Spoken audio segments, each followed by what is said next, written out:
स्वागत है किसान भाइयों आपका हमारा YouTube चैनल मेरी खेती.com पे। मैं सोनुज कुमार सभी किसान भाइयों को स्वागत करता हूं। तो किसान भाइयों, जैसे कि गर्मी का सीज़न है, इन दिनों में हम बाजरे, तिल वगैरह आदि इत्यादि की फसल की बात करते हैं, जिससे कि कम सिंचाई में ज़्यादा से ज़्यादा हम किसान भाई मुनाफा उठा सकें। तो किसान भाइयों, हमारे साथ हैं डॉक्टर RS भाना जी, जिनसे हम जानेंगे कि बाजरे की खेती को किस तरह से हम बढ़ावा दे सकते हैं, कैसे किसान भाई इसमें आमदनी अपना जनरेट कर सकते हैं। नमस्कार डॉक्टर साहब, स्वागत है आपका हमारा यूट्यूब चैनल पर। हम जानना चाहेंगे कि बाजरे की खेती को किस तरह से हम किसान भाई अपना आमदनी का जरिया बेहतर बना सकते हैं, और किस किस किस्म की ऐसी किस्में हैं जो किसान भाइयों के लिए आमदनी का जरिया हो सकती है। ठीक है। बाजरा आमतौर पर बारानी दशाएं यानी कि असिंचित अवस्थाओं में लगाया जाने वाली ऐसी फसल है जो कम समय में, कम पानी में और कम संसाधनों में अच्छी पैदावार देती है, और ये स्वास्थ्य के लिए भी बड़ी उपयोगी है। इसमें जो पोषक तत्व होते हैं, आयरन होता है, जिंक की मात्रा अधिक होती है, प्रोटीन की मात्रा अन्य धान्य फसलों से अधिक होती है। तो इस गुणवत्ता को देख के पहले भारत सरकार ने और फिर संयुक्त राष्ट्र संघ ने इसको अंतर्राष्ट्रीय मिलेट वर्ष के रूप में भी 2023 में मनाया था, और उससे काफ़ी उपभोक्ताओं में भी जागरूकता आई है जो मोटे अनाज हैं उनको सेवन करने के लिए। बाजरे की जो असिंचित दशाओं में बुआई होती है, तो जैसे जैसे बरसात होती है वैसे ही बाजरे की बुआई शुरू हो जाती है, पर जो सही समय है इसका बुआई का वो है जून का अंतिम सप्ताह से लेके मध्य जुलाई तक इसकी बिजाई करना ठीक रहता है। हम जानना चाहेंगे कि किस किस तरह के किसान इस तरह की खेती कर सकते हैं, और किस तरह की ज़मीन वगैरह हमें इसमें उपयुक्त रहती है। जी, ये आमतौर पर तो ज़्यादातर ये लगाया जाता है राजस्थान, हरियाणा, पश्चिमी उत्तर प्रदेश, राजस्थान से सटा हुआ पंजाब का क्षेत्र, गुजरात, महाराष्ट्र, कर्नाटक, आंध्र प्रदेश के कुछ क्षेत्र तथा तमिलनाडु का जो कोयम्बटूर वाला क्षेत्र है, उन क्षेत्रों में बाजरे की खेती बहुतायत से होती है। और जहाँ तक मिट्टी की बात है, कोई भी उदासीन pH मान वाली यानी कि 6.5 से लेके 7.5 या 8 pH मान तक की जो मृदाएँ हैं, वहाँ पर इसकी खेती सफलतापूर्वक करते हैं। बलुई दोमट से लेकर हल्की मिट्टियों तक इसकी बुआई करी जाती है। बुआई करते समय आपको यही ध्यान रखना है कि जो उन्नत किस्में हैं उनका उपयोग करें ताकि आपको ज़्यादा लाभ मिले। मेरा अगला सवाल रहेगा डॉक्टर साहब, जैसे कि इसमें सिंचाई के लिए हमें ज़्यादा किसान भाइयों को ध्यान नहीं देना पड़ता है, तो फिर भी अगर किसान भाई अगर बारिश वगैरह भी ना हो तो उस लेवल पर हम क्या सिंचाई के लिए किसान भाई देखना चाहेंगे। ठीक है, इसमें सिंचाई आमतौर पर नहीं करते, परंतु नमी हो तभी बिजाई करें, और उसके बाद फूल आते समय और दाना बनते समय, ये जो दो क्रांतिक अवस्थाएं रहती है बाजरे की फसल में, उस समय नमी की कमी नहीं हो। तो अगर आपके पास सिंचाई के साधन मौजूद हैं, फसल लगा रखी है, तो फूल बनने से पूर्व की अवस्था में एक हल्की सिंचाई कर सकते हैं, और दाना बनते समय अगर बरसात नहीं होती है, काफ़ी अंतराल आ जाता है मानसून में, तो उस दशा में सिंचाई कर सकते हैं। मैं बात कर रहा था उन्नत किस्मों की, तो आजकल हाइब्रिड्स भी लगाते हैं, जैसे कि पूसा 1201 है, पूसा 1801 है, इसके अलावा KHB 108 है, 86M86 है, 86M89 है।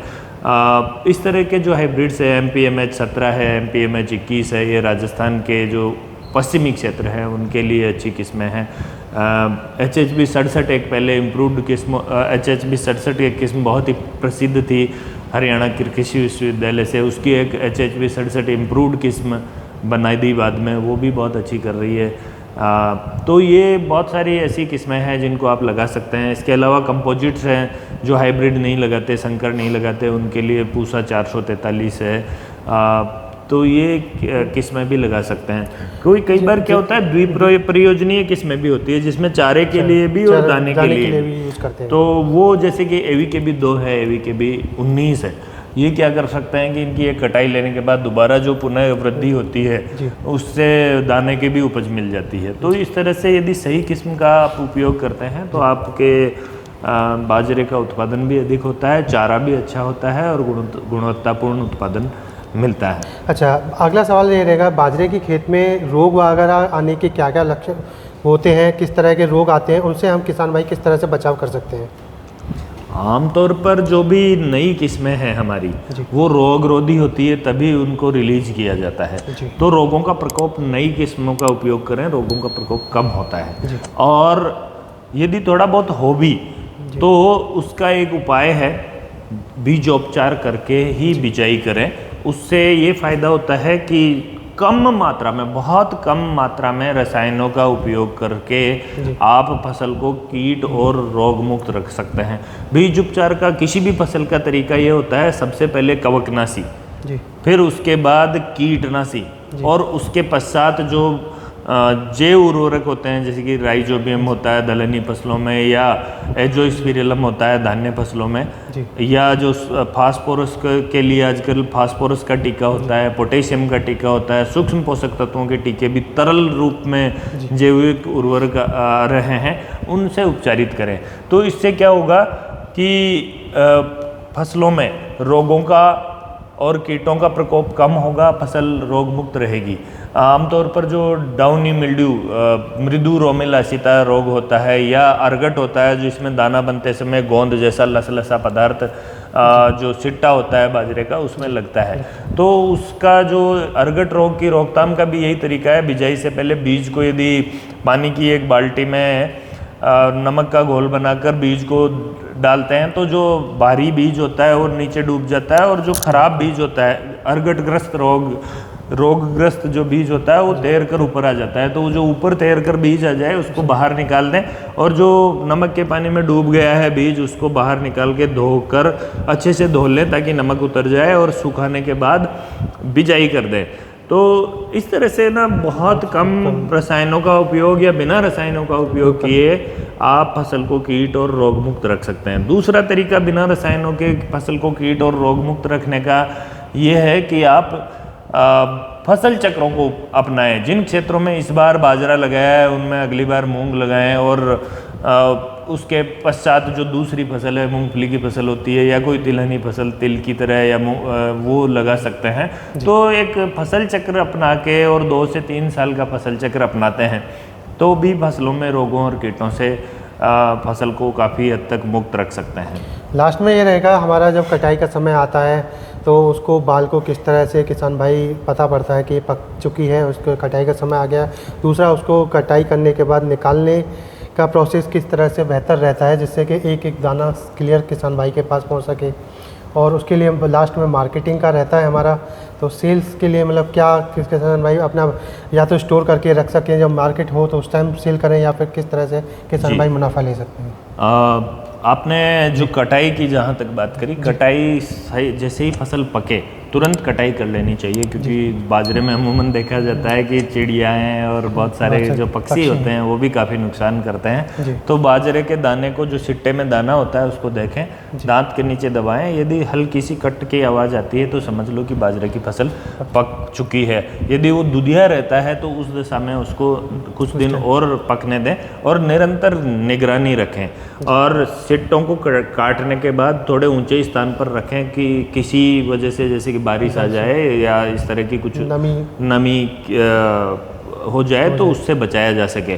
और जब फसल की नमी थोड़ी कम हो जाए और उसके पश्चात जब 14% के आसपास नमी हो, उस समय भंडारण करें। भंडारण करने के लिए यदि घर में रखते हैं बाजरे को तो उसके लिए नई बोरियां, जो नया बारदाना है उसका ही उपयोग करें। यदि पुरानी बोरियां काम में ले रहे हैं तो आप जो बोरियां हैं उनको मेलाथियान का 2% का घोल बनाकर और उसमें डुबो लें, और बोरियों को अच्छे से, बहुत अच्छे से सुखाकर ही भंडारित करें, ताकि इसमें जो भंडार गृह में होने वाले जो कीड़े लगते हैं उनसे भी फसल को मुक्त रखा जा सके। और बेचने के लिए मैं तो आप सबसे इस वीडियो के माध्यम से आग्रह करूंगा कि FPO बनाएं या सेल्फ हेल्प ग्रुप बनाएं, और सब लोग साथ मिलकर ही इनपुट खरीदें और बाज़ार में बेचें, विपणन करें, तो वैसे करें। जो किसान जैविक खेती करते हैं वो भी जो अपने उपभोक्ता हैं उनको, उनके साथ जुड़ें, और फिर जो मार्केटिंग है वो उस तरह से करें। एफपीओ का निर्माण इस दशा में एक बड़ा कदम हो सकता है। इसके अलावा में एक ICAR की ऐप है NPSS, national paste surveillance system. उस ऐप में भी आप प्ले स्टोर से जाके डाउनलोड कर सकते हैं। उसमें आप जो भी आपकी फसल में कीट या रोग आता है उसकी फ़ोटो लेके और गैलरी से भी फ़ोटो ले सकते हैं या सीधा उस ऐप में भी जाके फ़ोटो ले सकते हैं, और उसमें जो भी रोग है, कीट है, उसकी वो पहचान भी बताती है ऐप, और उसका नियंत्रण कैसे करना है वो भी बताती है। तो एक तरह से आप खुद ही विशेषज्ञ हो जाते हैं, आपको जाना नहीं पड़ता है कहीं पे। रोग की पहचान, कीट की पहचान और उसका समाधान आपके मोबाइल फ़ोन में ही आपको उपलब्ध हो जाता है। तो इस तरह से जो नवीन तकनीकियां हैं उनका ध्यान रखेंगे तो बाजरे की आप अच्छी पैदावार ले सकते हैं। साथ ही मैं खरपतवार नियंत्रण के लिए और ज़रूर बताना चाहूँगा। बाजरे में क्योंकि बरसात का मौसम है, काफ़ी सारे खरपतवार आते हैं। जी बिल्कुल।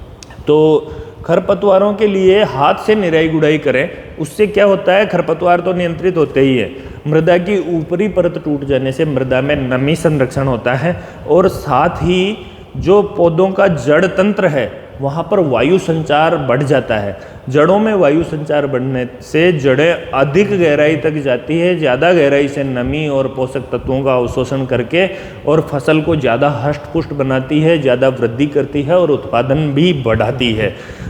तो जहाँ तक संभव हो आप हाथ से निराई गुड़ाई करें, और निराई गुड़ाई करने का सही समय है फसल की बिजाई के 2 से 3 सप्ताह के बाद। ज़्यादा देरी कर देते हैं तो खरपतवार फसल को काफ़ी नुकसान पहुंचा चुके होते हैं। और यदि किसी वजह से हाथ से निराई गुड़ाई नहीं कर पाते हैं तो उस दशा में रसायनों का भी आप उपयोग कर सकते हैं, शाकनाशियों का भी उपयोग कर सकते हैं।